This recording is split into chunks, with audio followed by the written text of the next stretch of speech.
No Ar. Um programa que mostra, divulga e debate o terceiro setor, dando voz à solidariedade e construindo a cidadania.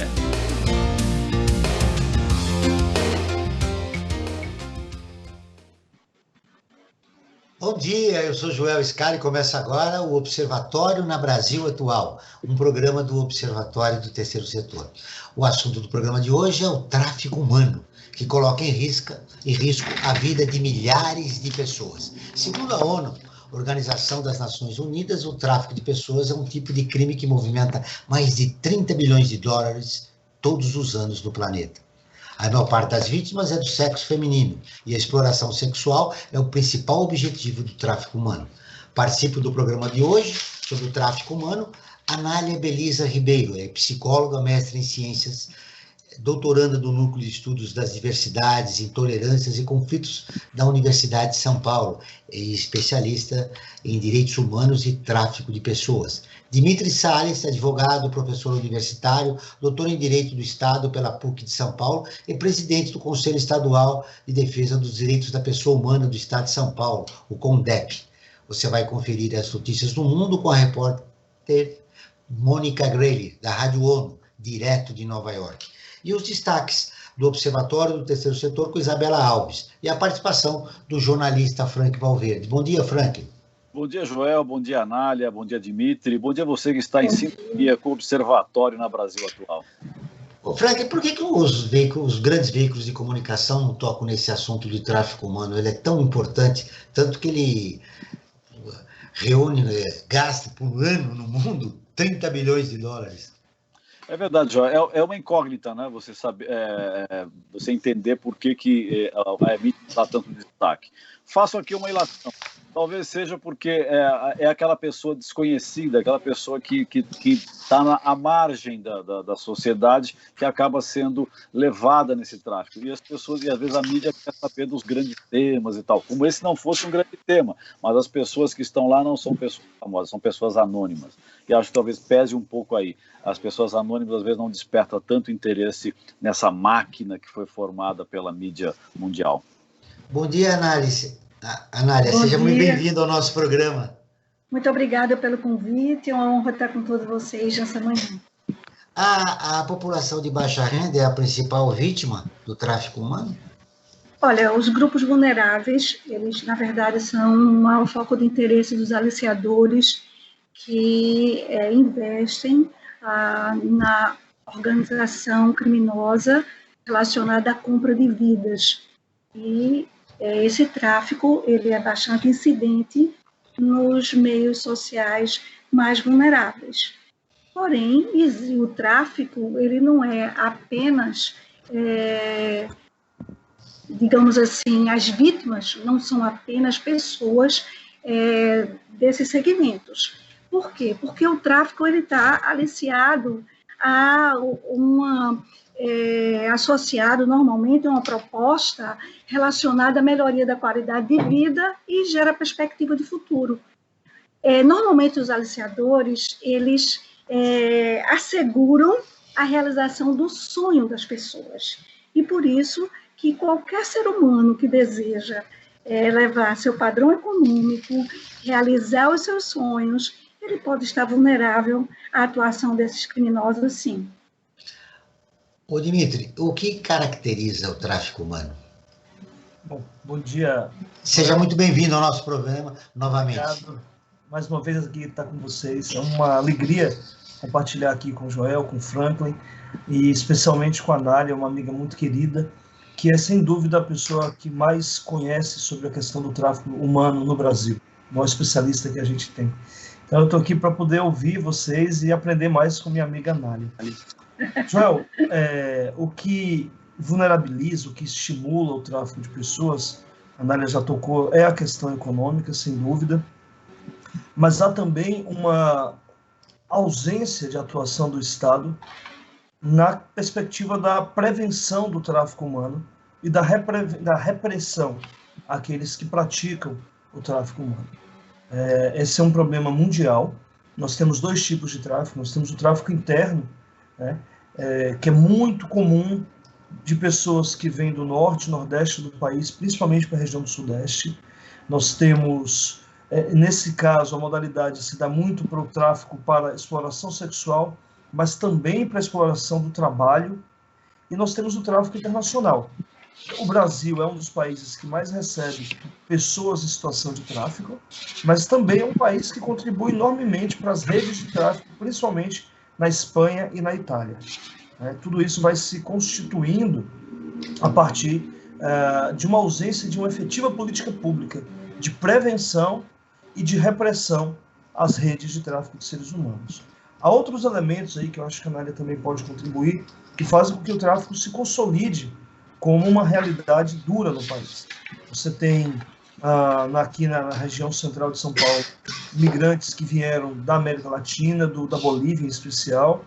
Você tem pessoas trabalhando nas casas de famílias mais economicamente endinheiradas, vamos usar um termo mais coloquial, que são pessoas trazidas do norte e nordeste do país e que seguem na perspectiva de não ter onde morar, recebe uma ajuda de custo, aquilo que nós chamamos de trabalho escravo contemporâneo.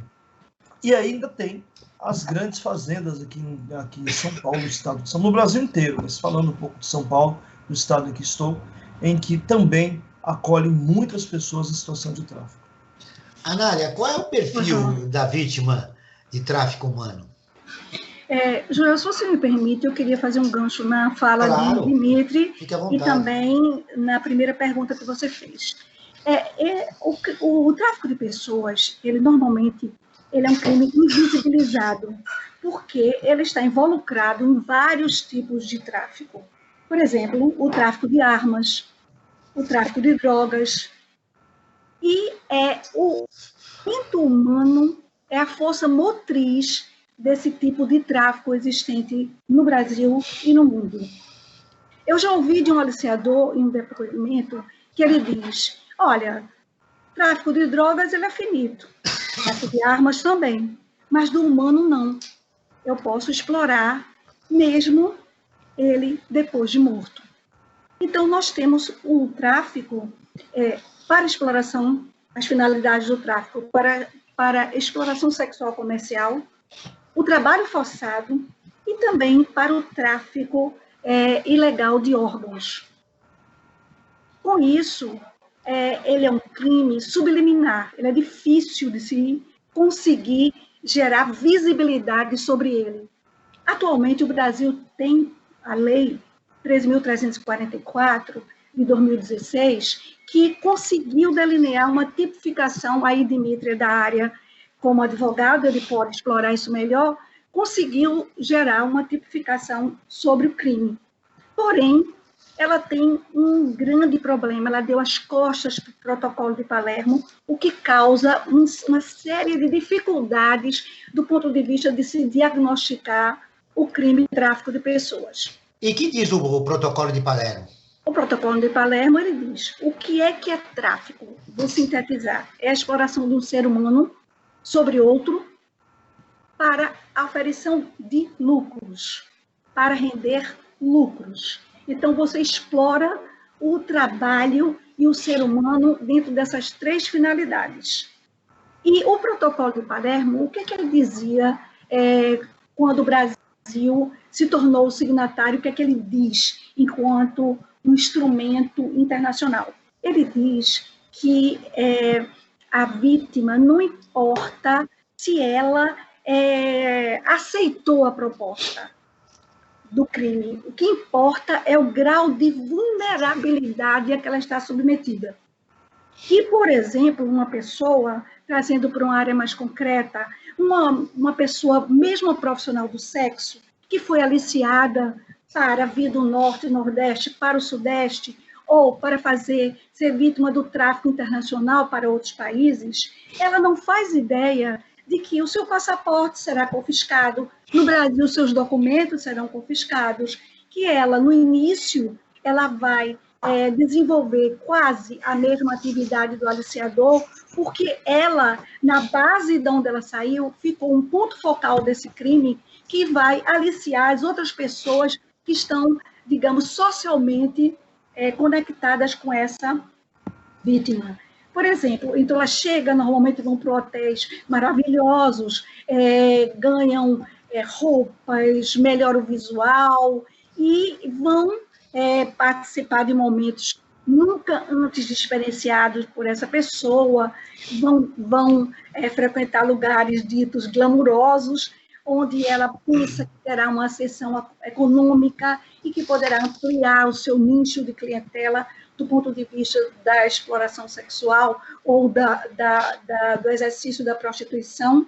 E aí ela começa a fazer a propaganda, digamos, desse momento que ela está vivenciando.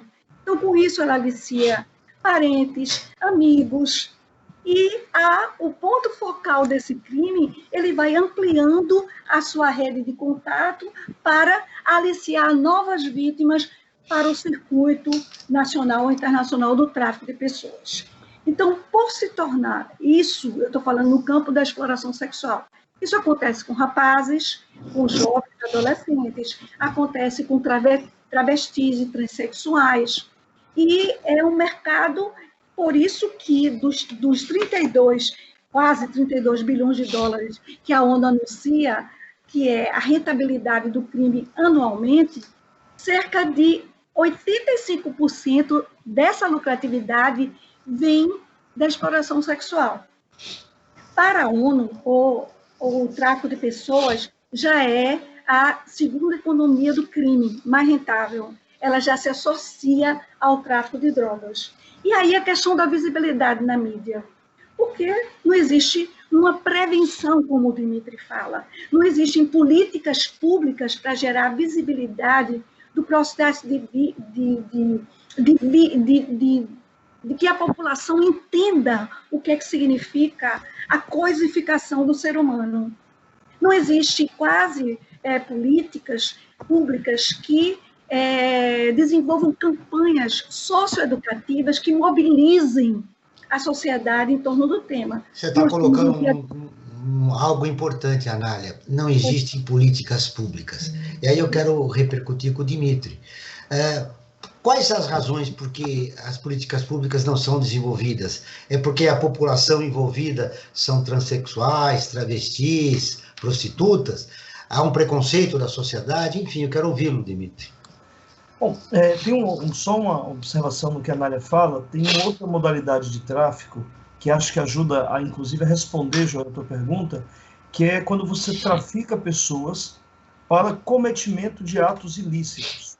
Ou seja, você precisa levar para um país europeu uma dada quantidade de drogas e, se porventura aquela pessoa for pega com as drogas, o máximo vai se perder aquilo que se pagou por aquela pessoa, aquilo que se pagou ao aliciador. O prejuízo, entre aspas, é muito pouco, porque você tem uma pessoa do qual não se tem uma identidade, uma história vinculada ao tráfico de drogas. Então, se porventura ela chega ao local e entrega a droga, há um ganho excessivo de lucro da venda daquela droga. Se, por outro lado, essa pessoa for pega na fronteira, na imigração, você perdeu apenas alguém que está transportando um produto. O prejuízo é muito pequeno. Não há um envolvimento afetivo, não há um envolvimento real entre o traficante e aquelas pessoas que estão traficadas para o cometimento de práticas ilícitas. O tráfico humano atende a interesses econômicos muito poderosos. Atende a interesses para exploração do mercado de trabalho. Você tem diversas lojas, marcas famosas, que produzem toda a sua mercadoria com base de mão de obra escrava. Mão de obra essa que é conquistada, que é constituída, a palavra não é conquistada, mas é constituída, a partir do tráfico de pessoas. É lucrativo para grandes empresas. Você tem várias empresas que já foram condenadas pelo cometimento de prática de tráfico humano. O trabalho forçado, o trabalho escravo urbano. Aqui em São Paulo, são os bolivianos ali no bairro do Borretiro. As oficinas de costura, exatamente, são confinados para esse fim.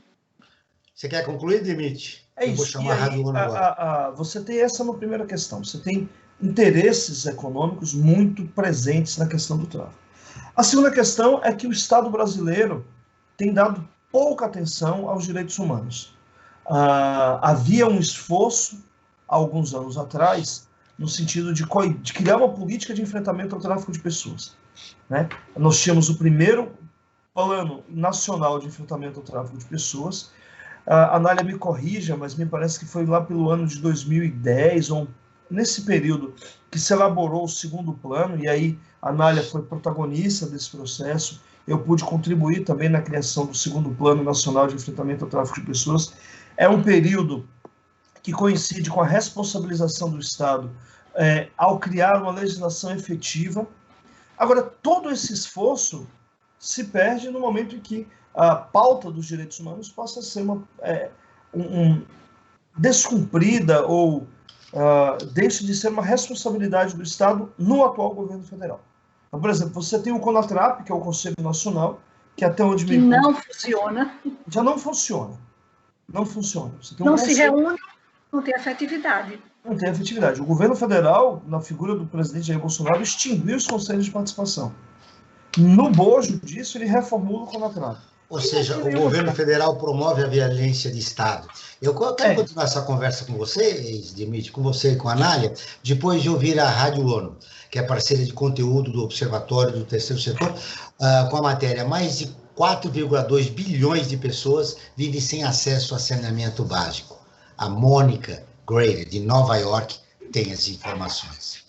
O acesso à água e saneamento básico para todos até 2030 é o Objetivo de Desenvolvimento Sustentável número 6. Com a velocidade da mudança climática que gera cheias secas e o aumento do nível do mar, os sistemas de saneamento ficam ameaçados, desde toaletes até as fossas, passando pelo tratamento das plantas. As águas das cheias podem contaminar os poços e fontes usadas para água potável, e as cheias também podem danificar esgotos e fossas, levando os dejetos humanos a contaminar plantações e a causar doenças letais.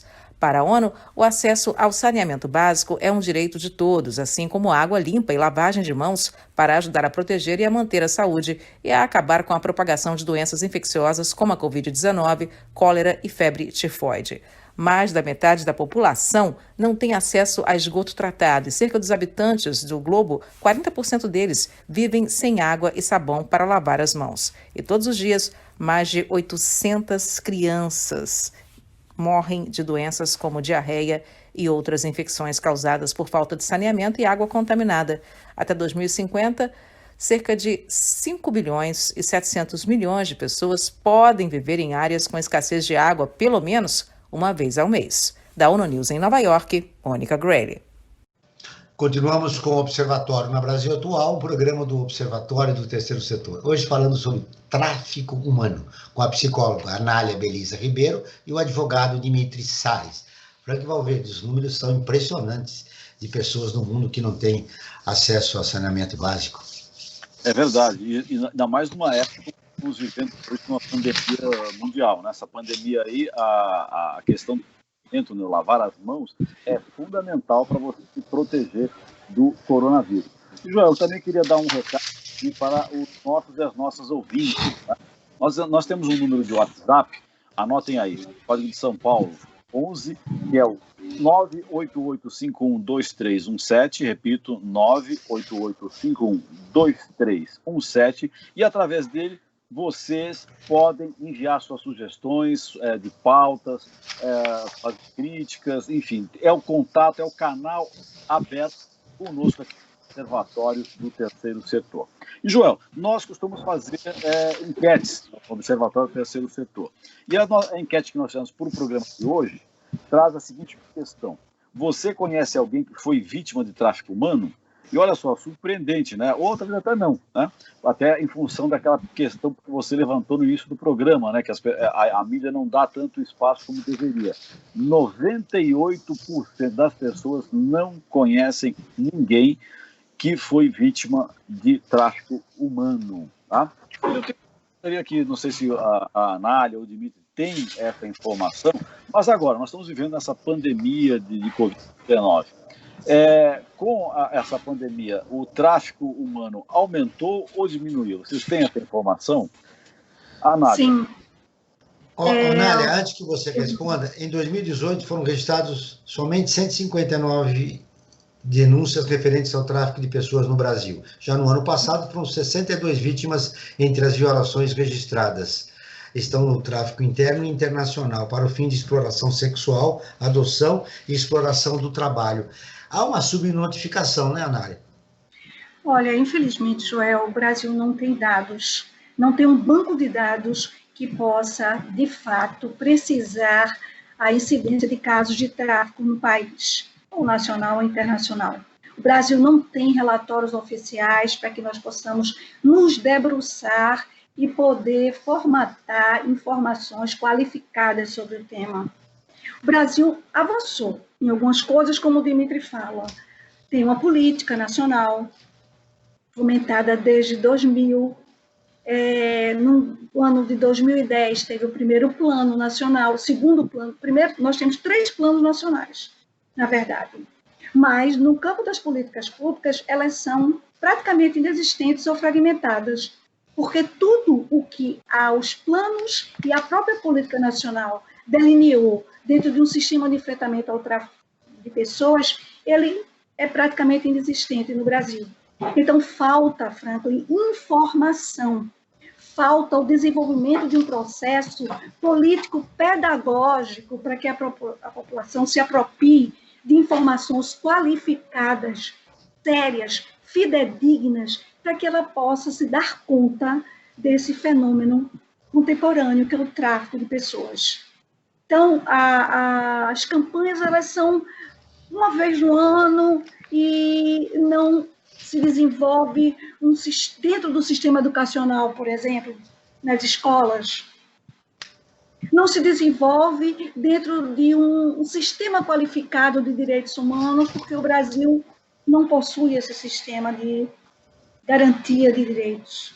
Nós não temos uma rede efetiva de proteção para essas pessoas, para que elas possam denunciar esse tipo de prática criminosa. E como se trata de um crime quase subliminar, que mexe com a subjetividade das pessoas, a questão do consentimento dentro da nossa lei, ela é irrelevante. Então, a vítima fica se sentindo ameaçada, coagida, inibida de denunciar o seu algoz, digamos assim. Por quê? Porque ela se sente tão culpada quanto, e ao olhar da nossa lei, uma vez que ela consentiu, ou seja, aceitou a proposta, ela deu o aval e passa a participar dessa rede criminosa. Então, isso é uma questão muito séria do ponto de vista do enfrentamento. Nós temos algumas ações de repressão no Brasil. A Polícia Federal, de vez em quando, anuncia a repressão a determinados casos relacionados a tráfico. Mas o único órgão que efetivamente desenvolve essa política na sua linearidade digamos, podemos dizer, que é o Ministério Público do Trabalho. Eles conseguiram, de fato, desenvolver uma política pública de enfrentamento ao trabalho forçado, que é uma questão extremamente grave no nosso país. Porque que nesse governo já não é mais Ministério do Trabalho. Né? Que não é mais, né?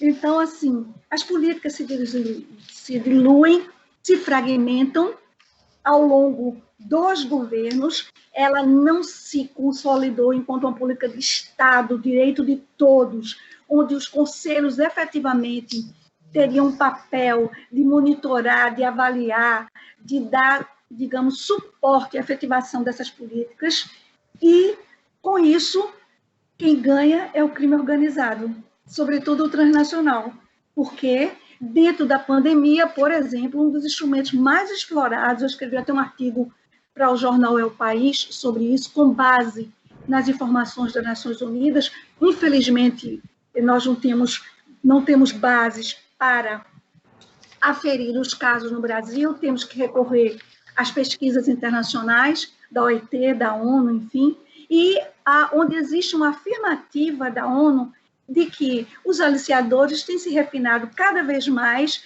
dentro da internet, na comunicação virtual, para aliciar pessoas para o tráfico. E observa-se que as maiores vítimas têm sido jovens, crianças, adolescentes e mulheres. E com isso, o mau uso da internet tem feito com que as pessoas se vulnerabilizem cada vez mais, porque elas aceitam propostas na perspectiva de gerar um futuro mais promissor, especialmente durante essa pandemia. Agora, eu quero ouvir você, Dimitri, em relação à questão levantada pelo Franklin. Então, a dificuldade, Franklin, maior é você ter dados oficiais sobre o tráfico de pessoas no Brasil. Essa é a primeira dificuldade. Essa é a primeiríssima dificuldade. Porque não é possível que só tenha 159 casos em 2018 e no ano passado só 62. 159 denúncias. Denúncias. São denúncias que chegam, e aí a gente poderia, por exemplo, começar a analisar dessas denúncias quais foram apuradas, né? Quais aquelas que viraram uma ação efetiva dos órgãos de segurança para coibir, aliás, eu não vou nem falar coibir as redes, para resgatar as pessoas em situação de tráfico, porque aí a gente consegue trazer para um campo mais humanista. É você arrancar as pessoas da condição de tráfico, tirar travestis e transexuais das mãos de cafetinas que exploram o trabalho sexual dessas pessoas, arrancar trabalhadores em situação de trabalho escravo das mãos das grandes empresas.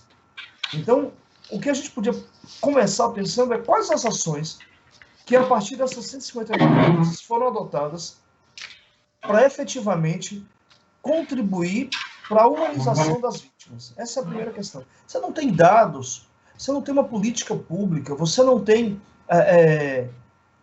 uma ação de Estado para enfrentar essas redes.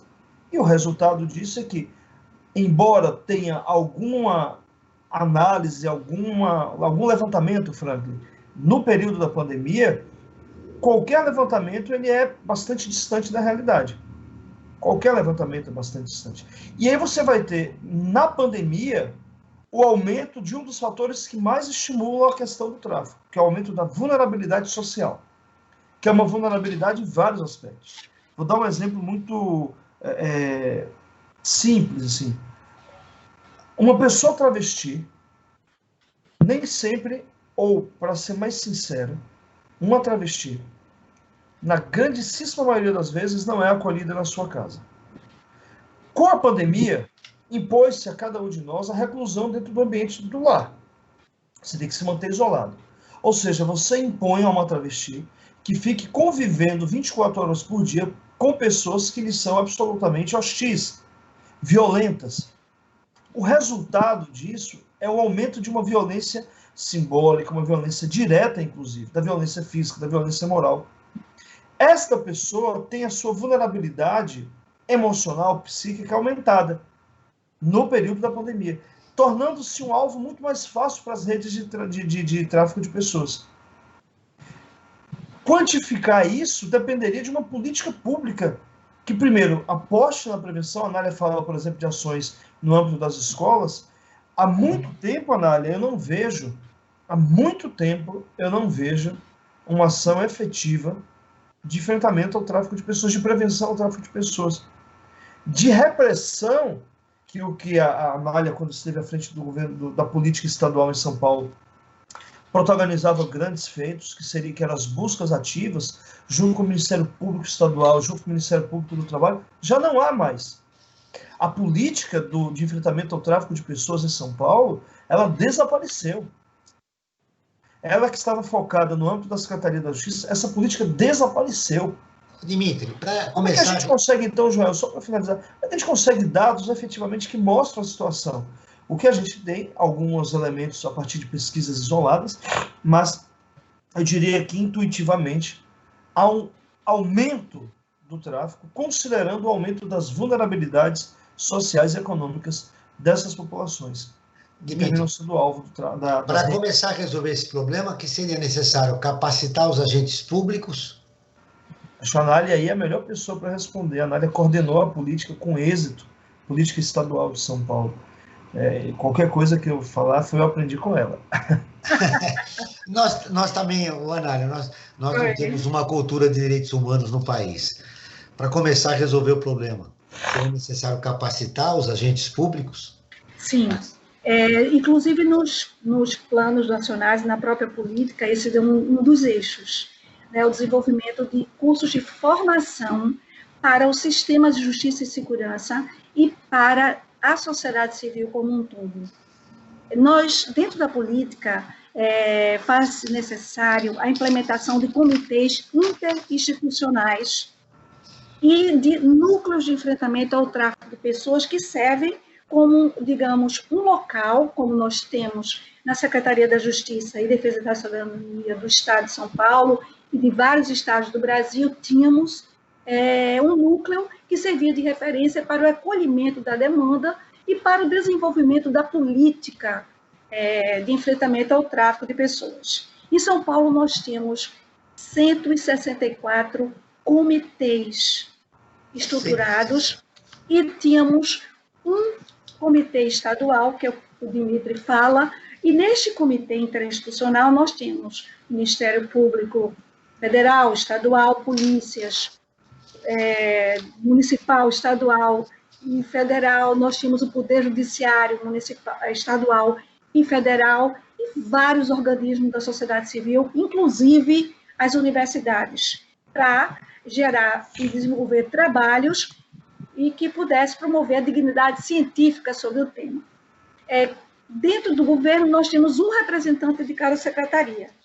E essa política, ela se transformava, era discutida, aprimorada, e eram desenvolvidos planos de ações efetivos, cada um dentro da sua estrutura, do seu local de trabalho, então, o promotor no Ministério Público, os juízes dentro dos tribunais, as polícias na Secretaria de Segurança Pública, os representantes da Secretaria de Educação e assim, saúde, sucessivamente.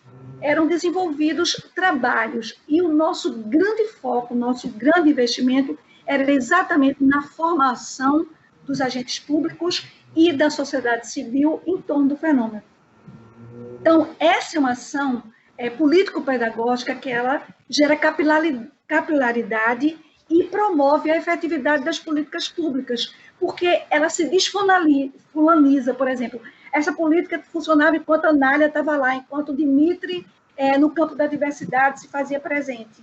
Ela tem que ter representações de pessoas e do próprio Estado para garantir a continuidade dela.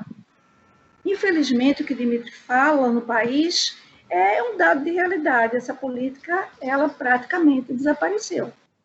Ela não faz, digamos, ela só está lá para que nós possamos ler e compreender a existência histórica dela, você pode desfrutar um pouco das informações contidas e divulgadas por alguns órgãos, não mais que isso. Então, as vítimas ficaram mais vulneráveis, muito, muito mesmo, em função da falta de ações preventivas e efetivas para o combate a esse tipo de modalidade criminosa. Quero ouvi-lo. Apesar de você ter colocado para a Anália, você tem uma ideia do que significa capacitar agentes públicos para resolver esse problema do tráfico humano? Sabe, Joel, em 2010, mais ou menos, a Anália me corrija, era o período que a gente estava tocando a política de direitos humanos, de diversidade sexual e de enfrentamento ao tráfico, a Anália coordenando os comitês, eu fiz uma provocação a elas. E o tráfico de travestis e transexuais? Como é que a gente enfrenta esse tráfico? Ele é um tráfico real. E assim, a gente já tinha tido em 2006 um problema envolvendo o tráfico de adolescentes aqui em São Paulo, adolescentes de Belém do Pará, para serem transformadas em travestis para fins de exploração sexual. Não eram travestis, eram adolescentes que eram obrigadas a serem siliconizadas porque caíam na rede de exploração. E em 2010, nós nos deparamos novamente com outro caso envolvendo 6 adolescentes, não foi isso, Anália? que precisavam ser devolvidas. Se eu não estou enganado, era para Manaus ou era para Fortaleza? Não, era para o Belém do Pará. Belém do Pará. Na verdade, Vini, ele veio, esse caso, pela Delegacia de Desaparecidos. Na época, ele não era travesti, ele era um cover. Uhum. E aí saiu para fazer uma apresentação e não voltou mais. Então, os pais denunciaram a Delegacia da Infância e da Juventude como desaparecimento. A delegada nos acionou e, com isso... A delegada Socorro. E nós fizemos um trabalho exatamente de uma força-tarefa com o Ministério Público e conseguimos desbaratar uma quadrilha que aliciava, pelo menos no local onde nós fomos, nós conseguimos encontrar 30 jovens adolescentes de 17 anos que estavam sendo aliciados por um grupo organizado que tinha base em São Paulo, em Belém do Pará, e que traficava esses adolescentes para exatamente se feminilizar seus corpos e prepará-los, inclusive, para o mercado internacional. Isso. E aí deu aquela matéria no Estadão, lembra? Lembro. Que era chamado Sonhos de Belém, e foi a Liana Brum até que escreveu essa matéria. E aí, como é que a gente lidou com isso? A gente se deparou, Joel e Franklin, com uma situação em que as pessoas não sabiam como tratar travestis. Não. Por exemplo, para qual... primeira forma de chamar, qual o nome? Como é que seriam tratadas? Depois, uma vez resgatadas das redes, para qual tipo de albergue, de casa de acolhida mandar? Para casas de pessoas do sexo masculino, do feminino? Então, ali a gente começa uma política de diálogo que dialoga, de um lado, enfrentamento ao tráfico de pessoas, do outro lado, a proteção aos direitos de travestis e transexuais. E nós estivemos em Recife, numa oficina para elaborar o Plano Nacional de Enfrentamento, o segundo plano, e tratamos dessa questão. Então, você focar especificidades no tráfico é uma forma efetiva de prevenção. Então, respondendo à pergunta de vocês, Joel e Franklin, como é que a gente enfrenta o tráfico? Essa foi uma política bem exitosa, no sentido de dizer, olha, não dá para você resgatar travestis e chamá-las pelo nome masculino. Não dá para você pegar essas travestis e colocar no alojamento masculino. São socialmente mulheres, têm uma identidade de gênero feminina. Certa feita, a Nália vai se lembrar disso. Ou seja, os equipamentos públicos não estão preparados para essa população.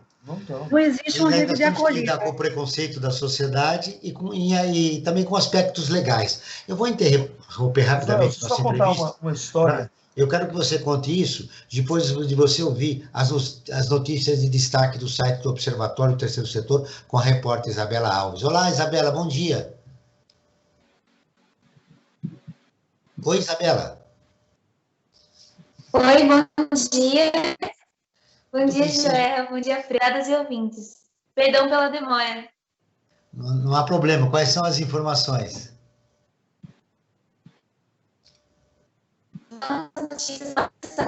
Opa, nós estamos com um problema.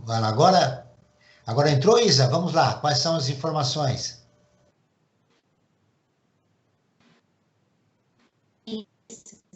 Notícia sobre um menino que recolheu livros na caçamba de lixo para estudar. O Matheus vive no litoral de São Paulo com 5 irmãos. A sua história viralizou após policiais tirarem uma foto sua que buscava... Vamos começar começa o boletim novamente, porque nós perdemos a primeira parte. Tudo bem. A primeira notícia de destaque do portal dessa semana é sobre um menino que recolheu livros na caçamba de lixo para estudar. O Matheus vive no litoral de São Paulo com 5 irmãos. A sua história viralizou após policiais tirarem uma foto sua enquanto buscava pelos livros. Outra notícia é sobre o garimpo ilegal que está fazendo as mortes por Covid-19 dispararem entre os povos indígenas. A pandemia de coronavírus avançou 250% em 3 meses dentro da terra indígena Yanomami. 1 em cada 3 moradores da região pode ter sido contaminado. E para encerrar, nós temos a notícia de que brasileiras estão sendo enganadas na internet e se tornando escravas sexuais. As mulheres e as meninas são as principais vítimas dessa violação. Os criminosos pesquisam sobre a vítima em um perfil na rede social para descobrir qual é a sua vulnerabilidade. Se ela procura um amor, o traficante faz um perfil falso do pretendente desejado pela vítima para atraí-la. Se a vítima precisa de um emprego, o criminoso oferece o emprego dos sonhos. As crianças são atraídas geralmente por perfis falsos de outras crianças. Essas são as notícias da semana, mas para ficar por dentro de novidades do Brasil e do mundo, acesse o nosso portal, observatorioterceirossetor.org.br. Obrigado pelas informações, Isabela Alves. Você volta na próxima semana. Obrigada. Muito bem, tá aí. Nós continuamos essa entrevista aqui com o Dimitri e a nossa psicóloga Anália. Dimitri, você queria contar uma história? Então, era uma noite, eu estava mais ou menos meia-noite, e eu recebo uma ligação da delegacia dizendo que tinha sido feita uma operação em que cerca de 100 travestis haviam sido levadas para a delegacia porque eram vítimas do tráfico de pessoas. Elas não eram indiciadas, elas estavam como testemunhas. Mas imagina 100 travestis ali num dos corredores do DHPP. O delegado estava enlouquecido. Não sabia como lidar com aquela situação, como acalmar aquelas meninas, porque elas não sequer tinham sido informadas muito bem o que estavam fazendo ali. E aí ele pediu, acho que foi até a Anália quem intermediou esse contato, que a gente se deslocasse para a delegacia para tentar resolver. E a gente chegou, quando eu cheguei, estava uma situação muito conturbada. Elas não eram indiciadas, elas não tinham praticado crimes, elas estavam como testemunhas, porque tinham sido capturadas pela rede de exploração sexual. A questão central, Franklin e Joel, não era o fato de elas estarem ali apenas. A questão central era que o delegado e os outros agentes da Polícia Civil, os escrivãos, eles não sabiam como lidar com elas. E como é que a gente resolveu? Como é que pacificou aquela situação naquele momento? Com o chamamento pelo nome social. Eu disse para o delegado, você não vai conseguir acalmar essas meninas se você continuar chamando pelo nome da carteira de identidade. Mas eu tenho que fazer. Não, o senhor não tem. O senhor está me chamando de Dimitri sem o senhor saber qual é o meu nome. Foi como eu me apresentei. Pode ser que na minha identidade tenha um outro nome. Eu estou me apresentando como Dimitri. E você está me respeitando. Por que com essas pessoas você não trata pela forma como elas se apresentam? Porque não sei o que, eu vou registrar como vulgo. Não é vulgo. Essas pessoas são vítimas. Estão aqui como testemunhas. Você não pode tratá-las, dar um tratamento que seja depreciativo. E aí a gente começou a chamá-las pelo nome social. Naquela noite. Isso foi até umas 7 da manhã, quando a advogada Ana Flávia, que atuava também no núcleo, chegou, para que eu pudesse sair para dar aula. E aí a gente conseguiu começar a acalmar as meninas que estavam lá, com essa coisa muito simples, que é você, ao chamá-las pelo nome social, há uma relação de respeito, há um olhar que as enxergam de forma respeitosa.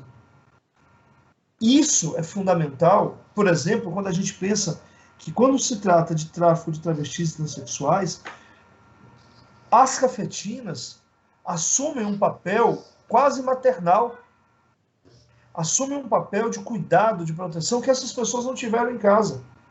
É interessante isso. Dificulta qualquer punição a essas cafetinas que estão explorando o trabalho sexual, porque embora esses travestis possam, em algum dado, ter um relâmpago, vamos dizer assim, de consciência e se perceberem exploradas, faz-se uma opção de se manter sobre a exploração para que tenha pelo menos alguém que as cuide.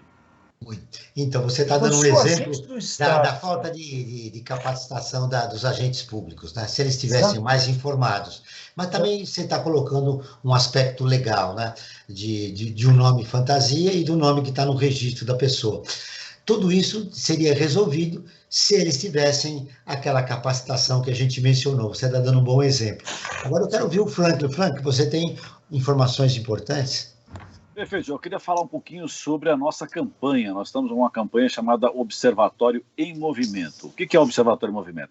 É uma iniciativa que nós do Observatório do Terceiro Setor estamos fazendo de ouvir uma série de especialistas que vão dar informações, dicas e sugestões sobre as mais variadas áreas do conhecimento para informar como que nós podemos passar por esse momento de pandemia que nós estamos vivendo e pelo pós-pandemia. Tá?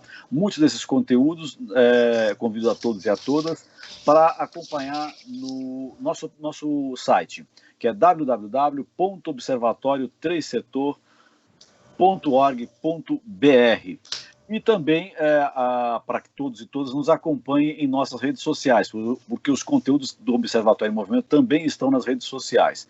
facebook.com/Observatório 3 Setor, @Observatório 3 Setor no Instagram e também youtube.com/Observatório 3 Setor.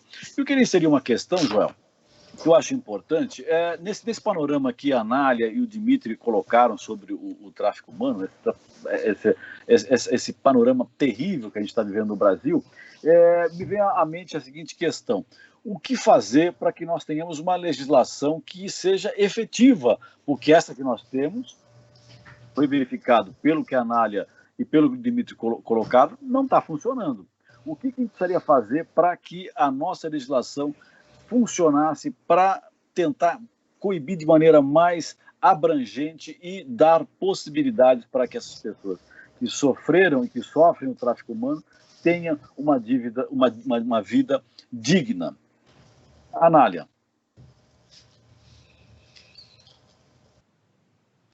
Acho que seu microfone está pausado. Desculpe. Como eu falei para você, para os ouvintes, o Brasil tem instrumentos que denotam avanços incríveis. O Brasil tem um plano, tem uma política nacional, tem 3 planos efetivamente delineados, com ações, com diretrizes, tem uma lei. O que precisa, na verdade, é vontade política, para que essa lei e esses planos eles se efetivem na prática. E com isso, nós vamos aprimorando e refinando o sistema de enfrentamento ao tráfico de pessoas, dando, sobretudo, protagonismo às vítimas, que têm suas vidas coisificadas por aliciadores. Um trabalho preventivo, um trabalho de repressão, um trabalho de punição dos acusados, ele só se efetiva na prática quando existe uma política de Estado. A gente não pode politizar temas tão importantes como, a exemplo, do tráfico de pessoas. Então, quanto maior a visibilidade, vocês são homens, pessoas do meio de comunicação, vocês têm uma inserção imensa dentro da sociedade, especialmente no terceiro setor. Vocês poderiam ajudar bastante, passando informações qualificadas sobre o tema, divulgando não só os casos que acontecem, mas, sobretudo, os desdobramentos desse caso, mostrando experiências exitosas e não exitosas para esse tipo de enfrentamento. Então, é importante que a gente destaque isso. É importante que os estados e os municípios abriguem efetivamente o desenvolvimento de ações públicas voltadas ao combate desse crime. Dimitri. É isso, eu acho que o papel da comunicação é fundamental. Comunicar sobre isso é fundamental. Agora, se me permita uma posição muito pessoal, é fundamental derrotarmos um governo que destrói os direitos humanos, que estimula o desrespeito à dignidade da pessoa humana, que nega a existência de racismo, que não enxerga as vulnerabilidades da sua população. Então, para mim, e aí eu assumo plenamente o que eu estou dizendo, é uma posição pessoal, eu não vejo alternativa senão derrotar um governo de caráter neofascista que encontra nos direitos humanos um obstáculo à realização da dignidade da pessoa humana. Ou seja, para ele desconsiderar, desrespeitar os direitos humanos, é política de Estado. diante do episódio envolvendo o João Alberto, na última sexta-feira, na última quinta-feira, em que uma pessoa foi assassinada por seguranças privados, que, aliás, Joel e Franklin, um bom tema também é discutir o aumento das empresas de segurança privada e a forma como se dá um processo de milicialização da segurança pública no estado de São Paulo, não como no Rio de Janeiro, mas por meio de empresas de segurança privada. Esse é um tema, acho que daria um bom debate.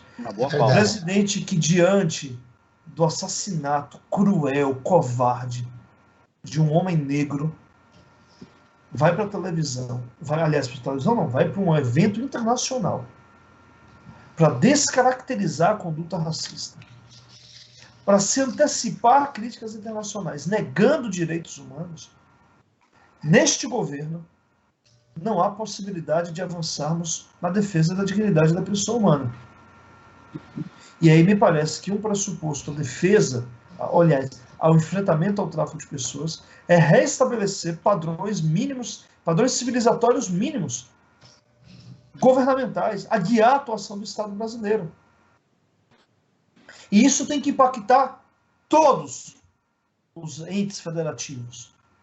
O Estado de São Paulo deve resgatar a sua política de enfrentamento ao tráfico de pessoas. O Poder Judiciário deve retomar diálogos nesse sentido, até para que as decisões dos seus magistrados possam ser eficazes no enfrentamento às redes de aliciamento de pessoas. O Ministério Público deve retomar o seu papel. Há que ter diálogos, inclusive, com a sociedade civil. Esse diálogo se extinguiu no Estado de São Paulo. E essa responsabilidade se transfere também para administrações municipais. Muito bem. Eu tenho mais 5 minutos só, porque o tempo passou rápido com vocês. O Dimitri foi enfático e correto, né, nas suas observações, Anália. Rapidamente, eu queria que você me respondesse como é que você vê o governo federal negando que há racismo estrutural no país?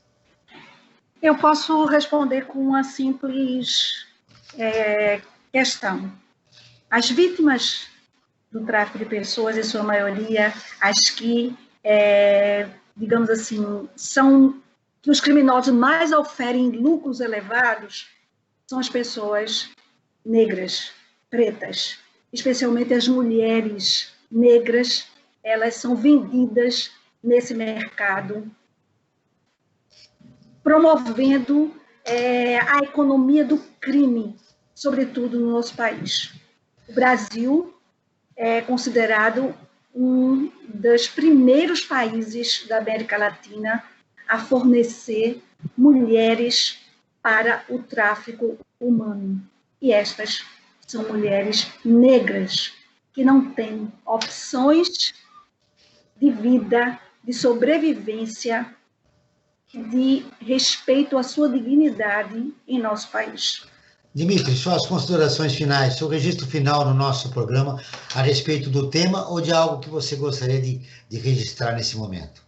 Não, eu quero agradecer a oportunidade de voltar para dialogar com vocês, agora de modo remoto. É sempre muito bom, é a terceira vez que eu estou aqui com vocês no Observatório do Terceiro Setor. Quero ressaltar a importância que vocês dão a essa discussão. Esse programa ele precisa ser visto, as pessoas precisam perceber que o tráfico de pessoas é um problema real. Você traficar pessoas para o cometimento de atos ilícitos, você traficar pessoas para a prática de trabalho escravo, para venda de órgãos. Você trafica alguém para que possa disponibilizar um órgão para outro que possa pagar. Nós estamos chegando no limite da barbárie. E nós não estamos enxergando isso. Então eu quero saudar a iniciativa deste importante programa, porque jogar luz para esse tema é um ponto de partida importantíssimo para a gente começar a encarar e enfrentar e vencer o tráfico de seres humanos no Brasil. É um passo importantíssimo que deve se somar a outros passos, principalmente as políticas públicas de enfrentamento ao tráfico de pessoas, quiçá a retomada dessas políticas. Anália, seu registro final. Eu quero agradecer imensamente a oportunidade e ressaltar o trabalho qualificado que vocês desenvolvem, a prestação de serviço para a sociedade como um todo, parabenizá-los pelo trabalho excelente que vocês realizam. E quero dizer que tratar um tema tão difícil, tão subliminar como esse, é lançar luzes sobre os porões da realidade brasileira, sobretudo do ponto de vista dos direitos humanos, a situação em que se encontra o nosso país. E aí eu finalizo minha fala com os dados que a OIT lançou, que diz que 152 milhões de crianças e adolescentes entre 5 e 17 anos de idade estão sendo obrigadas a trabalhar no mundo.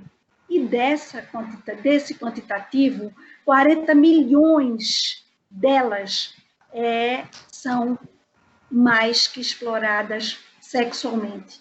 E são meninas e são normalmente negras.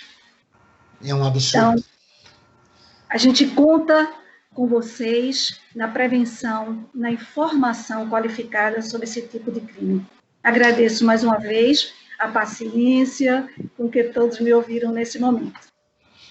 O Observatório na Brasil Atual está terminando. Eu agradeço a presença de Anália Belisa Ribeiro, psicóloga, mestre em ciências, doutoranda do Núcleo de Estudos das Diversidades, Intolerâncias e Conflitos da Universidade de São Paulo, e especialista em direitos humanos e tráfico de pessoas.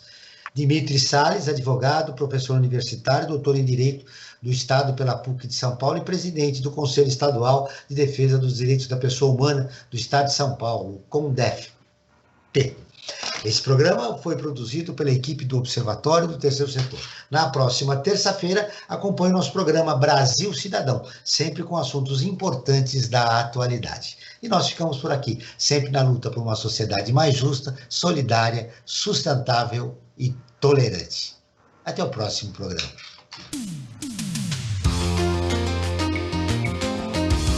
Você ouviu na Brasil Atual mais uma edição do Observatório do Terceiro Setor, sempre na luta por uma sociedade mais justa, solidária, sustentável e tolerante.